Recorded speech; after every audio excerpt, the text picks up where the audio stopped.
What is up, Galaxians? Welcome to this. I was going to call it a special edition of the Reseller Talk Podcast Live, but I really am not going to be able to call it that anymore because I've decided I'm going to keep doing these.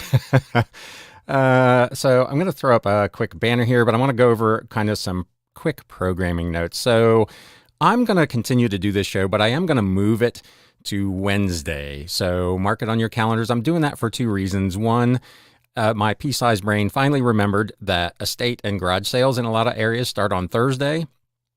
And doing this on Thursday morning probably means there's a lot of people who might want to tune in that would not be able to. So that's one of the reasons. The other one is to give some spacing to my shows. So as you can see on the ticker below, the normal Reseller Talk podcast with reselling news, what's sold, and more is going to continue to come out on Mondays.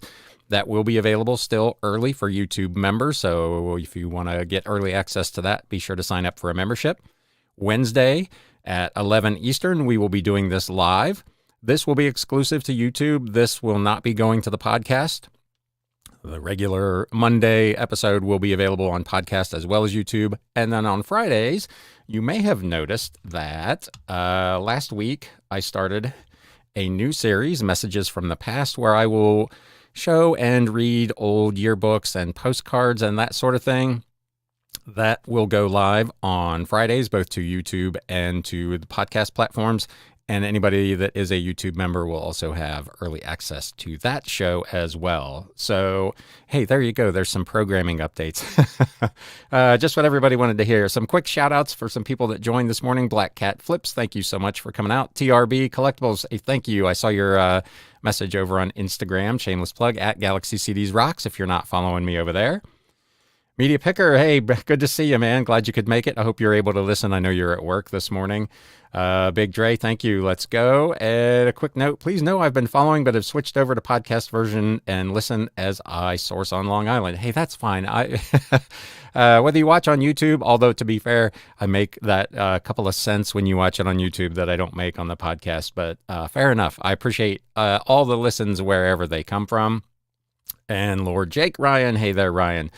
Hey there to you as well, Ryan. So thank you to everybody who is tuning in this morning live, and of course to anybody who catches this later on. With that out of the way, I do want to do a quick kind of discussion before we get into kind of a Q&A and just a random discussion about eBay buyer groups.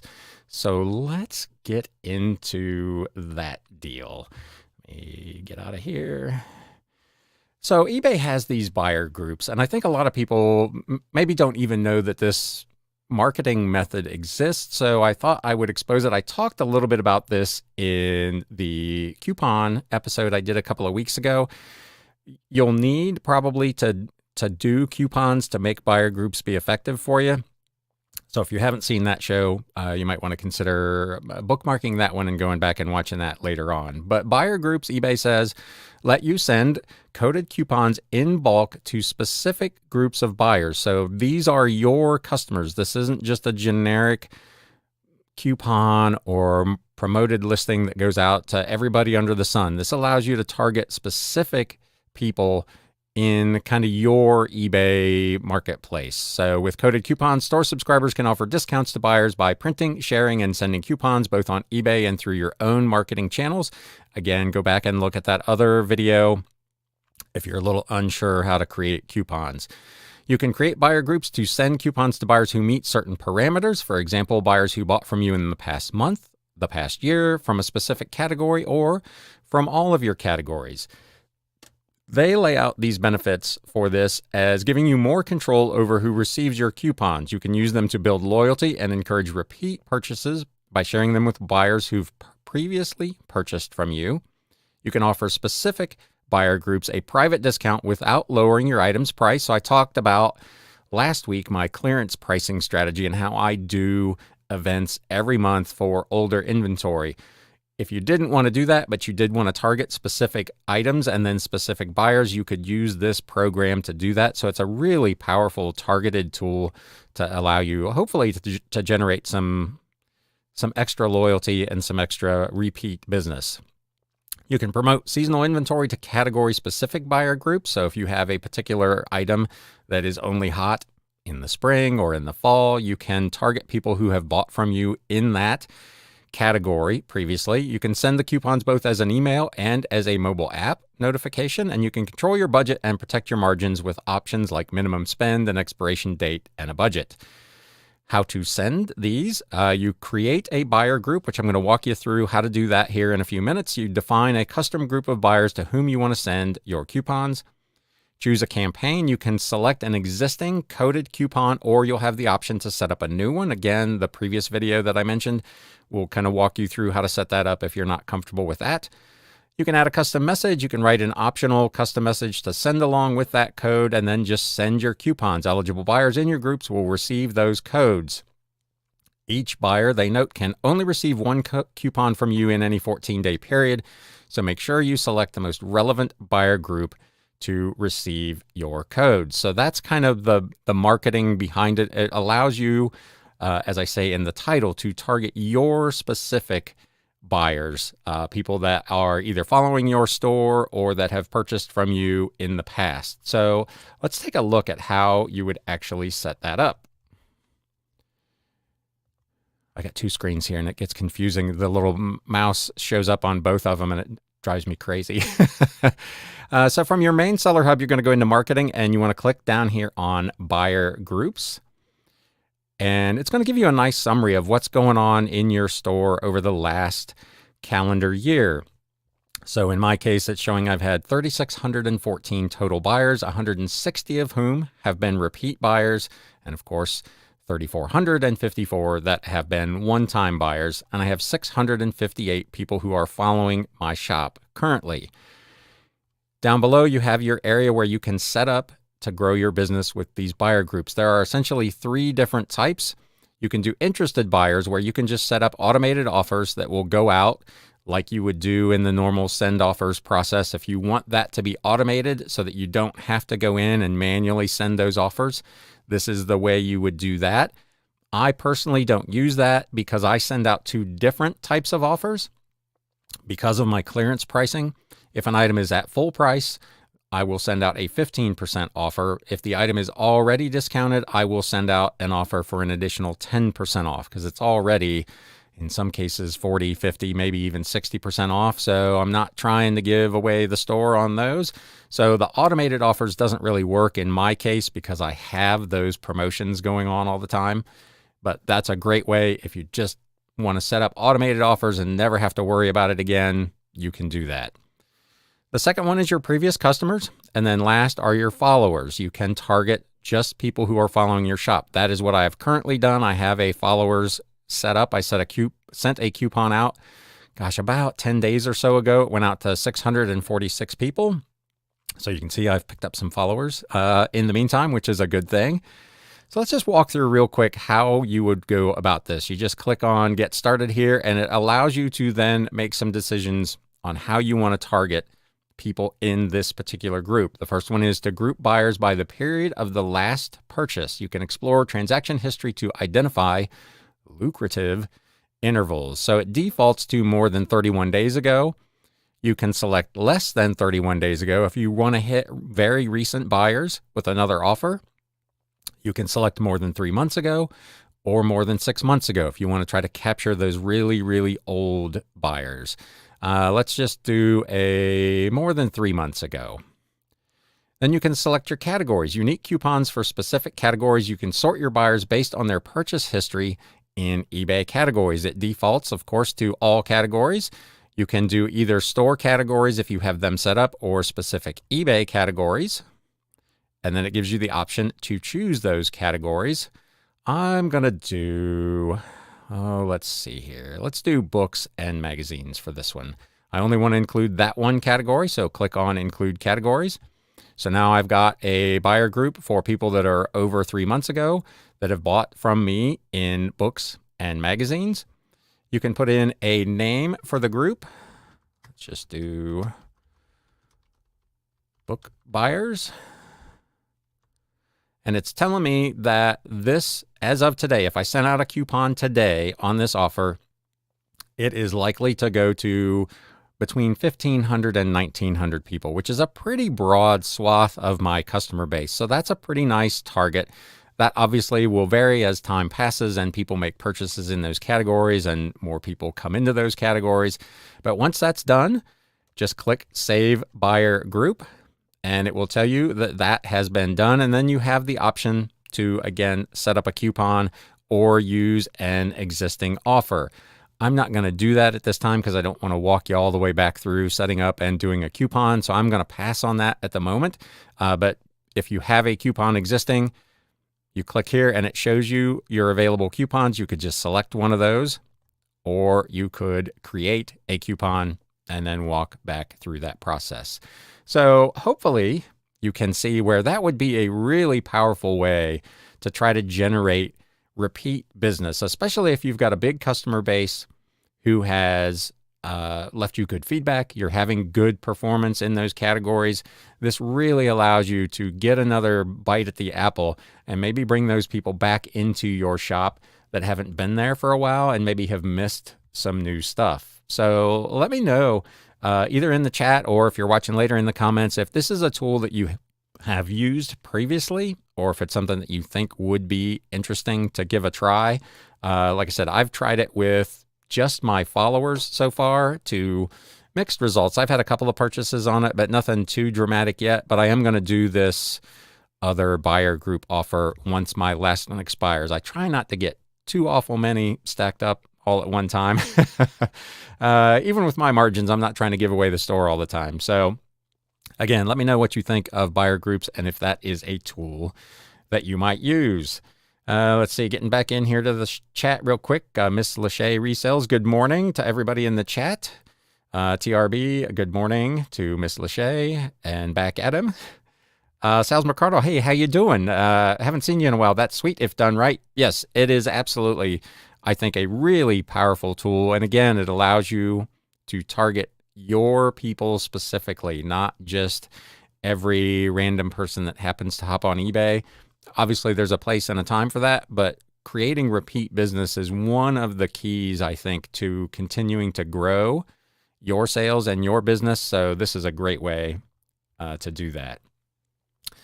Big Dre, to beat competition, I switched items between $30 and $50 to $4.50 shipping, and items $60 or more will be free shipping since most sellers will give eBay the shipping discount May 15th. I know a lot of people have made changes, gone to like flat rate shipping and that sort of thing. As I talk about on this show seemingly every week, the beauty of reselling is that you can set up your business however you best see fit, whatever way works best for you. Doing flat rate and or free shipping at certain dollar amounts absolutely makes sense for some people. In my case, I'm doing all calculated shipping, buy or pay. I do combined shipping and have that set up automated. That's another show I'll be doing sometime in the next couple of weeks, is how you can set up automated buyer discounts for shipping. So stay tuned for that. Again, a good reason to subscribe, perhaps. Meteor Picker, I was one that received the coupon. You haven't used it yet, I don't think, have you? To be fair, you've probably got more than enough CDs as it is. What did you say in your most recent video I just watched the other day? 4,800 in your personal collection? At one time I had over 5,000. I now have maybe 2 or 3, not 1,000, 2 or 3 total. I think I've talked about previously, I went over to the dark side back in 2012 and signed up for Spotify Premium. And other than a couple of like independent local artists that are not on Spotify, I actually got rid of all of my CDs, sadly. Miss Lachey says, I haven't used it, but will definitely be targeting previous buyers. Yeah, I mean, obviously you're giving away a bit of a discount, so you are paying for it a little bit in the end, but there's no upfront cost to do this. There's no payment per click or any of that kind of stuff. This is just a free marketing tool that you could use to, again, target people that you know already, at least you hope already, had a good experience with your store, and to try to entice them to come back in. Etsy has kind of similar programs where you can automated send out like thank you coupons for people who have purchased from you and abandoned cart coupons. I'll probably do a video at some point on that, how to set those up. I have been getting a ton of activity over on Etsy from those automated coupons. I had 2 this morning. One that was a thank you, someone who had purchased from me just a few days ago that got an offer for a 10% off discount and bought another book from me. So that was good. And one that was an abandoned cart. So they thought they wanted to buy something and didn't. They abandoned their cart. The coupon went out offering them 10% off, and they came back and bought. So these kind of tools, especially when they're free up front, can be really, really helpful. Got one too. Okay, awesome. Big Dre, I send coupons to every buyer and offer free shipping on anything added to the order. And again, it depends to some extent on how big and how heavy your items are, whether that's something that you can do. For me, that could get really costly because books can be pretty heavy. So if somebody adds, a couple of 2, 3, 4 pound books to a box, suddenly that could get a little expensive. Now, you can make the argument they're making additional purchases, so you're kind of covering that, but it isn't what I'm doing, but I absolutely get where that would be an enticing offer. My repeat buyers are up 63.6% compared to this time last year. That's awesome. If you can get people to consistently come back and buy from you over and over and over again, that is, I don't want to say it's free business, but it's almost free, but it's guaranteed extra income. And all the things that you do on a normal basis to just do your normal business then becomes gravy. So that's awesome. That's a huge increase. TRB Collectibles, I've been wondering if making it more personal, writing out the coupon code with a note could lead towards more repeat rather than just electronic send. Again, they give you an opportunity in the coupon to add a note. And within your buyer group to add a note. So you can do that. You can give them something specific. Obviously, you're sending out thousands of them potentially, so you can't really target it all the way down to a particular buyer, but some kind of a personal note. Like, for instance, the one I just created, these are previous buyers. I just wanted to thank you for buying from my shop previously. As a token of my appreciation, please accept this 10% off coupon to come back and visit my store again, something like that. Those little things do tend to go a long way, again, because a lot of folks just don't take advantage of the opportunity to tailor messages to particular groups or buyers. Operating on eBay, yes, I would benefit from a tutorial on how to combine shipping. Yes, I've had a couple of people ask for that, and I'm trying to wade through the best way to show that, because I use business policies, which makes it very easy for me to select all the items that I want to be eligible for combined coupons. But if you're not using business policies, it works a little differently, and I'm trying to sort out what the best way to do that is. So stay tuned. We'll see if I can figure out how to do that. Big Dre, buyers usually don't use public eBay coupons. They pay full price. Once I had a customer ask what's the best I could do on an $80 shirt, I told him to use the 50% coupon, and he bought it.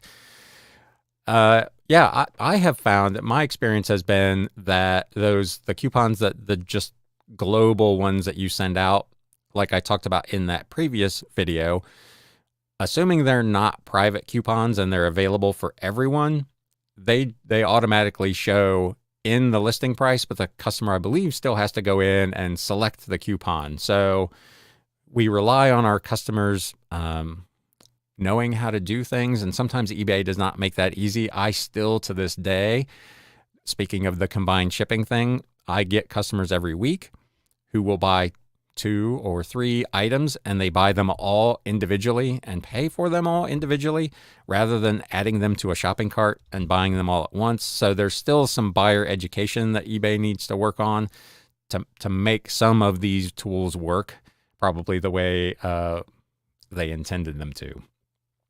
TRB Collectibles, it's interesting how many people think that when they buy something from eBay, they think they are buying from eBay rather than an individual seller. And you say Amazon mentality, that is the case, as I talked about in this past week's full podcast. 61% of Amazon's business is from third-party sellers. So even if you're buying on Amazon, there's a really good chance you're not buying from Amazon. You're buying from you or I or some company that just happens to be using that as the platform that they sell from. But yes, it is particularly acute, I feel like, on eBay. People don't seem to understand that they're buying from you as an individual. Now, I did have someone the other day, and I posted this as a story over on Instagram.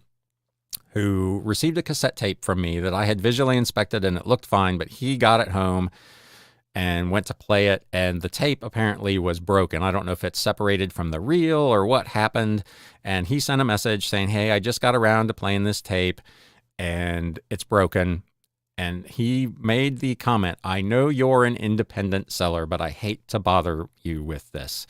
And so that was a case where he did recognize, hey, I'm a guy selling these things out of my basement. And he had not bought it from quote unquote eBay. So I appreciated that recognition. I did go ahead and take care of the guy. We sorted out what was going on and I just refunded him. You can tell me in the chat or in the comments what your take is on how aggressive you should be on refunds. In that particular case, he bought an item from me that did not work. So I refunded him 100%, including his shipping. Let me know in the comments or in the chat what you would do in that situation. Media Picker, I had an international buyer do the combined shipping correctly. 3 CDs, 1 order, instant payment. Yes, I know there are some people that have complained that the international shipping combined shipping function has not been working for them quite right. But I've had this happen too, where I've had a couple of items go to one person internationally. So that's awesome that it's working for apparently more people than just me. Saw this in your stories. You handled that perfectly. Excellent customer service. Why, thank you. I appreciate that. I preach that on this show all the time, that these little things, customer service wise, matter, like the personal communication on a coupon or taking the time to properly wrap and pack an item for shipping. I know I did a video way back in the day. It's just a short about how I ship hardcover books. And I got a comment on that said I didn't need to go to all that trouble. And I probably don't. I probably don't need to individually wrap each book in a shipment I buy bulk blank newsprint paper and I wrap all the books, paperback or hardback, in that paper just to give it a little bit extra protection so it's not sliding around inside the bubble mailer or whatever. It's just an extra step that I think makes a difference. When a customer gets their item, they open it up and here it is with some extra protection. I went a little bit extra. And if you go to my shop and you look at my feedback, it's amazing how many people comment on how much they appreciate the extra effort that went into the care for packing and shipping. So those kind of customer service things, I think they do make a difference, and they lead back to this repeat business thing, which I think is so crucial for a growing e-commerce eBay business. Media Picker, today I had an international, 3 separate. Yeah, it's nice when it works out. You're getting a lot of international orders, my man. That's awesome. I've been watching mine. So I went through that phase, what was it? Probably a year ago, where the international shipping program was just not working correctly. And my international orders had dropped to just a trickle. And I'm just about back to where I'll be on top rated plus seller status internationally again. You have to have a minimum of, I believe it's 100 orders internationally within a 90-day period. And I was down in the 70s because the program just didn't work. There were literally no orders coming in. And I finally got that fixed and orders started coming in. And it's taken almost a year to get to a point where I'm at 100 a quarter. So crazy. TRB Collectibles, handle your customer service as a business, not personal. Examine, understand, and solve. Absolutely. And I talk about that on this show all the time. This is, whether you want to believe it or not, as an individual seller, individual buyers, and going back to your earlier point, they think they're buying from eBay. They expect that they are going to get the same type of service that they get if they order from Amazon or BestBuy.com or Walmart.com. They, again, in their minds, especially if they think they're buying from eBay, not from TRB Collectibles, they expect the same level of service and professionalism. So whether you want to believe that as a seller or not is almost irrelevant in the buyer's eyes. They think this is a business transaction. And I know we tend to, it's inevitable, we tend to internalize these negative when a customer wants to return something or they have a complaint about something. We take it personally, but we have to separate the fact that this is a business transaction, particularly on the other person's end. It is a business transaction. And I feel like it's important for my business to grow my business and to maintain my business, to treat it that way and provide that level of service. As I talked about quite often, I come from a little bit different background, 30 years in retail management. I've seen kind of all sides of it. So that's why when I opened my store, I opened it with that approach from day one. But if you're not doing those sorts of things, you probably want to consider whether or not you do. Underpromise overdeliver. That's an area where I am probably guilty to a fault. I tend to, in my listings, I take a lot of photos. So if you're looking at one of my listings, you can kind of judge for yourself what the condition of an item is. But I tend to undersell the condition. If I think it's very good, I may very well list it as good. If it is good, I may list it as acceptable. I try to underpromise and overdeliver so that when the customer gets the item, they are super excited that the item is better than what they had anticipated or better than what I led them to believe. And again, I think that leads to not only good feedback, it certainly almost completely eliminates the possibility of negative feedback, and it hopefully leads to repeat business. Big Dre, I give full refunds, including shipping. I can't remember the last time I did a 50% refund. It's a big part of customer service. I don't like it, but that's what I do. Absolutely. No, I don't like giving people their money back either. I sold the thing because I wanted that money in my bank account. But in the case where, like I just said, a customer got something damaged through no fault of their own, it was something that I have too many items and I'm doing too many listings to play test every individual item. So it does happen occasionally where I'll get one that it either skips if it's a CD or the tape is damaged or whatever, and it pays to just do the refund. I do occasionally do partial refunds if a customer contacts me and has a particular issue with something in the listing or with the item. I'm not averse. Again, a lot of sellers don't want to do partial refunds. They either want the item back or they just want to refuse the whole thing. I don't do a ton of them, but I'm totally open to doing partial refunds when the case warrants it. Now I do ask a lot of questions. Again, for instance, in the case of the guy with the tape, his initial message was something to the effect the tape was damaged, but he didn't say specifically what. So I sent him a message saying, what specifically is wrong with it? Is the tape broken and unplayable, or is it just the casing of the cassette that is maybe cracked or damaged? If that was the case and the item played, but it just cosmetically was not real pleasing, I probably would have offered maybe a 50% price adjustment.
Check, check.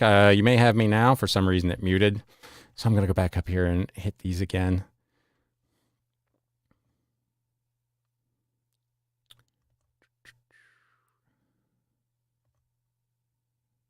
Okay.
Check, check.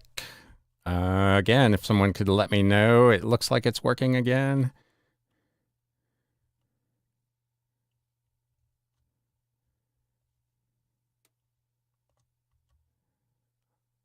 I see you moving, but the sound dropped. Let me know if that's still the case. It looks like it's working, but my interface is definitely dying. It keeps shutting itself off.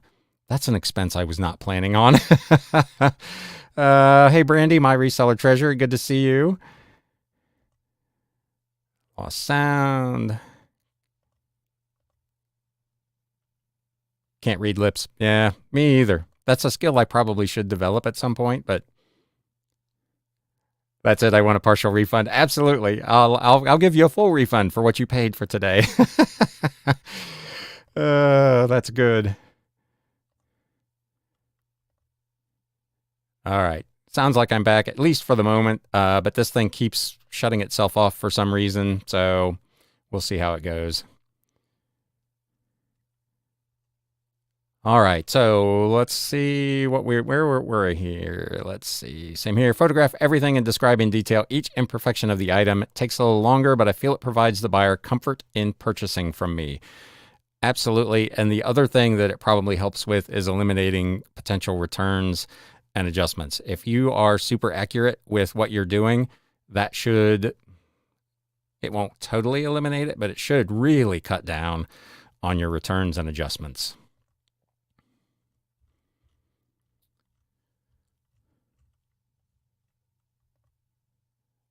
And I think we talked about that one. Yeah, refunds and exchanges at the flea market. That's like taking something back to a garage sale.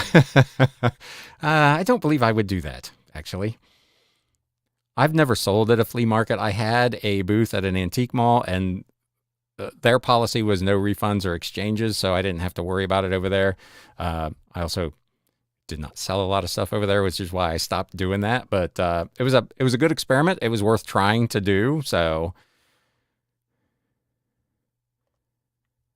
All right. Does anybody have anything else now that we've gone through 5 minutes of technical difficulties? My apologies for that. I'm going to have to try to sort out what's going on with this.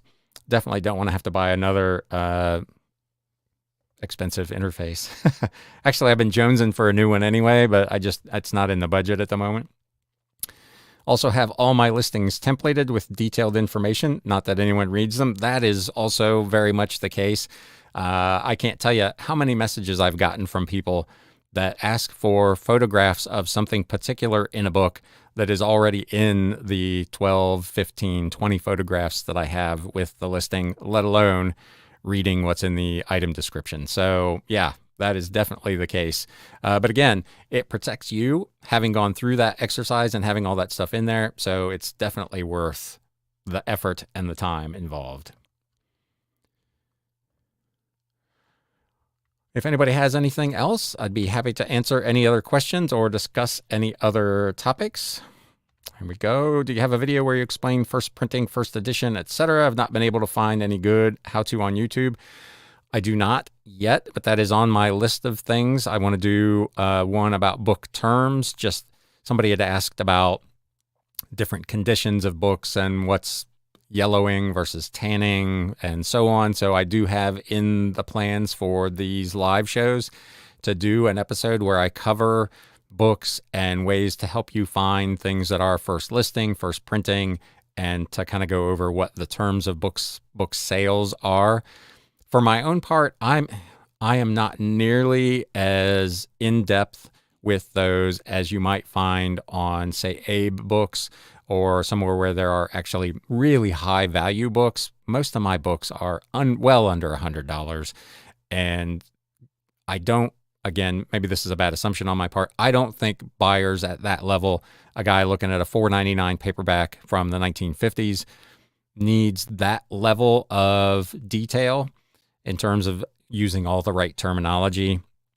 They can understand when I say pages are tanned and then there's pictures of these bronzed paperback book pages. They get what I'm talking about, where on a really more expensive book, you would want to talk a lot about specific tanning, foxing, those sorts of things in a little more depth. And I will do a live episode where I kind of go over that and hopefully have some examples where I can show you this is tanning, this is foxing, and that. So you get some idea of what those terms are. So, but yes, thank you. I will be doing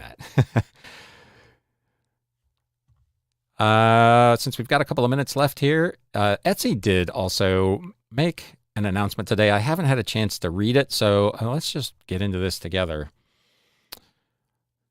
Etsy's 2023 Trust and Safety Highlights and their plans for 2024. I will also cover this in the reselling news coming up this weekend. They just published their transparency report, which there's a link to. So if you're on Etsy, you'll be able to see this, which gives a detailed overview of their policy enforcement efforts. They say in 2023, they removed 2 times as many listings for policy violations and 4 times as many listings for violating our handmade policy compared to the prior year. So that's a big number. They are trying to protect you from spam and scams. Human connection, they say, is what makes Etsy so special. We want to make sure that connecting and communicating buyers is a safe and productive experience. They have had a lot of problems with people posing as Etsy customer service and then not being Etsy customer service and getting their account information and cleaning out their accounts. They've talked about this enhancing seller verification. We've enhanced and expanded that program for new and existing sellers. They've strengthened their new shop onboarding. I talked about that, probably 6 months ago when they first announced it. I did a video, I believe it's titled, "It's About to Get a Lot Harder to Sell on Etsy." So if you're curious about that, you can go check that out. They are constantly evolving their policies, evaluating policies to protect their community from harm, to ensure they're aligned with standards and increase clarity. Those policies include things like adult content, hate, violence, and off-platform transactions, which is still something that I get asked for occasionally.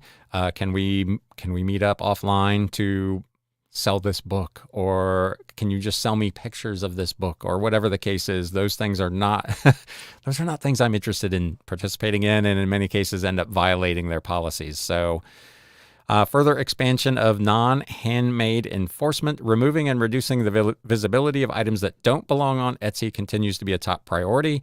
In 2024, they plan to further expand enforcement of their handmade policy, including categorizing the policy so it's more clear what can and can't be sold. I don't know, with all the print on demand stuff that's sold over there, I don't know how that works for them. Be interesting to see.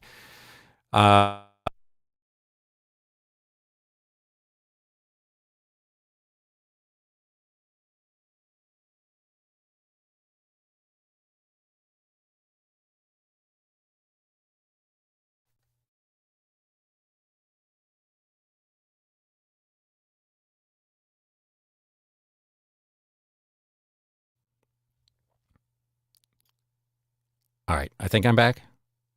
Man, this thing is really starting to get under my skin. There is a link in this article to the full report for 2023 that talks about all the things they've done to try to enhance safety and security over on Etsy for this year, let alone what's going forward into next year. So let's get no sound. I know it dropped out. It should be back on now, I think. Yay, you're back.